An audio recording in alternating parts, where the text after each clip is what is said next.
மாண்புமிகு அமைச்சர் ஆன ஊரக வளர்ச்சித்துறை மற்றும் நீர்வளத்துறை அமைச்சர் அவர்கள் விளக்கம் அளிப்பார்கள்.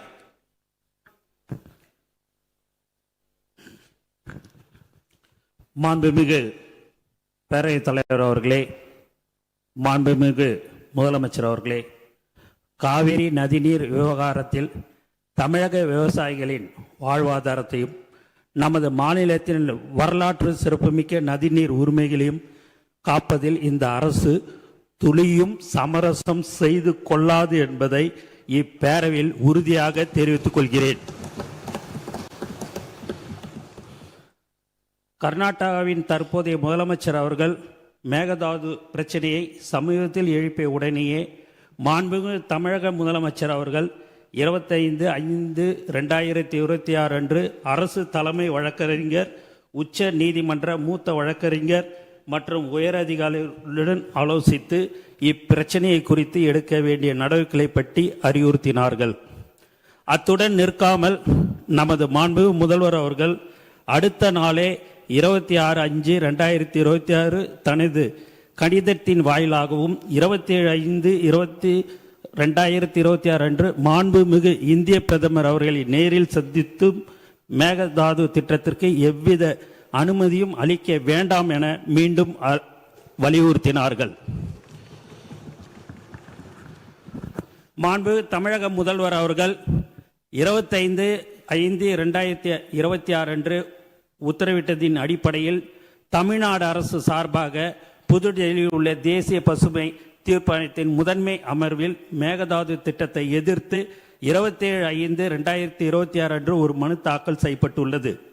இந்த சூழலில் மாண்புமிகு தமிழக முதல்வர் அவர்கள் 18/6/2026 அன்று அமைச்சர்கள், சட்ட வல்லுநர்கள் மற்றும் காவேரி தொழில்நுட்ப குழு மற்றும் பன்மாநில நதிநீர் பிரிவினை தலைவர் ஆகியோருடன் ஆலோசித்த பின்னர் மேகதாது திட்டத்தை எதிர்த்த ஒரு தீர்மானத்தை முன்மொழியலாம் எனவும் அதற்கு அனைத்து சட்டமன்ற உறுப்பினர்களின் ஒருமித்த ஆதரவை கோரலாம் எனவும் முடிவெடுத்தார்கள்.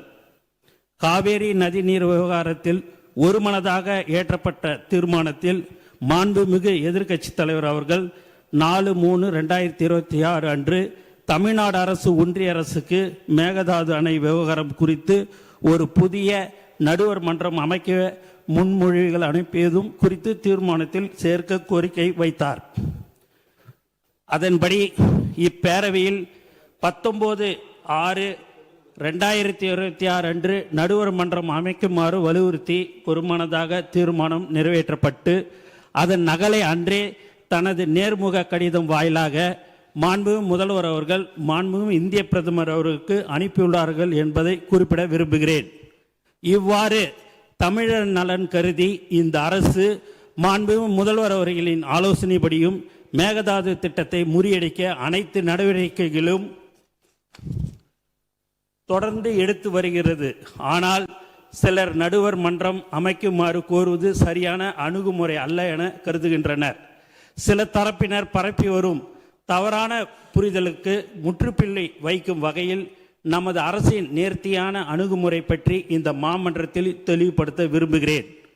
கடந்த நவம்பர் 13/2025 அன்று மேகதாதுக்கு எதிராக நாம் தொடர்ந்த வழக்குகளை உச்ச நீதிமன்றம் மேகதாது அணை திட்டம் ஆரம்ப நிலையில் தான் உள்ளது என கூறி தள்ளுபடி செய்தது.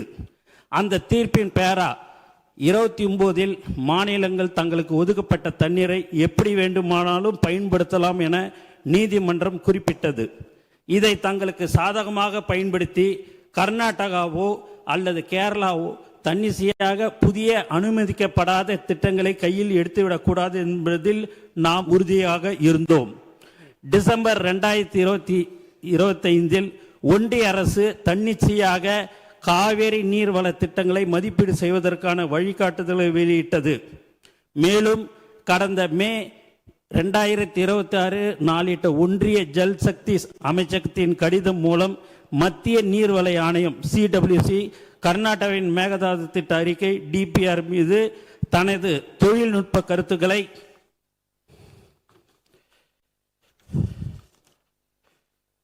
வழங்கி அடுத்த கட்ட நகர்வுக்கு காத்திருப்பது அம்பலமாகி உள்ளது. இருப்பினும் இந்த வழிகாட்டுதல்களை கடுமையாக எதிர்த்தும் தமிழ்நாடு அரசு 9/6/2022 அன்று ஒரு கடிதம் எழுதியுள்ளது.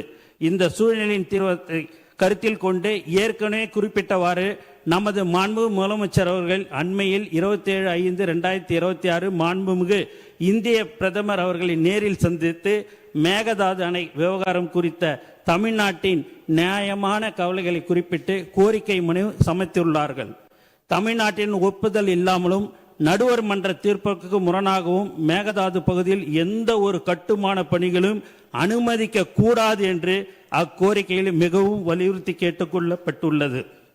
2018 உச்ச நீதிமன்ற தீர்ப்பின் மூலம் தமிழ்நாட்டிற்கு உறுதி செய்யப்பட்ட 50% நம்பகத்தன்மை கொண்ட 740 டிஎம்சி தண்ணீர் பங்கீட்டை எந்த ஒரு புதிய நடுவர் மன்றமும் மாற்ற முடியாது. எனவே கர்நாடகா தமிழ்நாட்டிற்கு அளிக்க வேண்டிய 176.25 டிஎம்சியில் எந்த மாற்றமும் ஏற்படாது. 177.25 டிஎம்சியில் எந்த மாற்றமும் ஏற்படாது. 1956ஆம் ஆண்டு நதிநீர் தாவா சட்டத்தின் பிரிவு 4(1) படி ஏற்கனவே தீர்க்கப்பட்ட பிரச்சனையை மீண்டும் திறக்க சட்டத்தில் இடமில்லை. 2018 தீர்ப்பில் உபரி நீர் சர்ப்ளஸ் வாட்டர் குறித்து துல்லியமாக கணக்கிடப்படவில்லை. இதனை பயன்படுத்தி கர்நாடகா உச்ச நீதிமன்றத்தில் ஏற்கனவே ஒரு அசல் வழக்கை தொடர்ந்தது. 1956 நதிநீர் தாவா சட்டத்தின்படி இத்தகைய புதிய நதிநீர் பிரச்சனையை ஒரு நடுவர் மன்றத்தால் மட்டுமே தீர்க்க முடியும் என்பது உச்ச நீதிமன்றத்தில் நமது வாதமாகும். காவேரி மேலாண்மை ஆணையம் CWMA கர்நாடகாவின் விரிவான திட்ட அறிக்கையை DPR நிராகரித்து விட்டது என்று கூறுவது முற்றிலும் தவறானது. காவேரி மேலாண்மை ஆணையம் CWMA கர்நாடகாவின் விரிவான திட்ட அறிக்கையை DPR நிராகரிக்கவில்லை. மாறாக எவ்வித கருத்தும் கூறாமல் மத்திய நீர்வள ஆணையத்திடமே CWC திருப்பி அனுப்பியுள்ளது. எனவே ஆபத்து இன்னும் நீங்கவில்லை. மாண்புமிகு பேரவைத் தலைவர்களே, ஒன்றிய அரசும் கர்நாடகாவும் புதிய வழிகாட்டுதலின் கீழ் மேகதாது திட்டத்தை மறைமுகமாக மேற்கொள்ள முற்படும் வேளையில் நாம் கைகளை கட்டிக்கொண்டு வேடிக்கை பார்க்க முடியாது.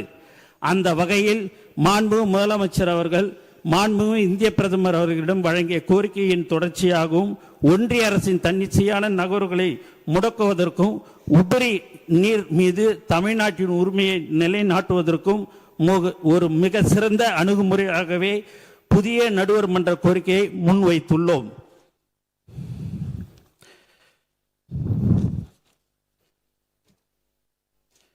புதிய நடுவர் மன்றம் அமைவதால் தமிழ்நாட்டிற்கு எந்தவித பாதிப்பும் ஏற்படாது என்பதை இப்பேரவைக்கு மிக உறுதியுடன் தெரிவித்துக் கொள்கிறேன். நன்றி, வணக்கம்.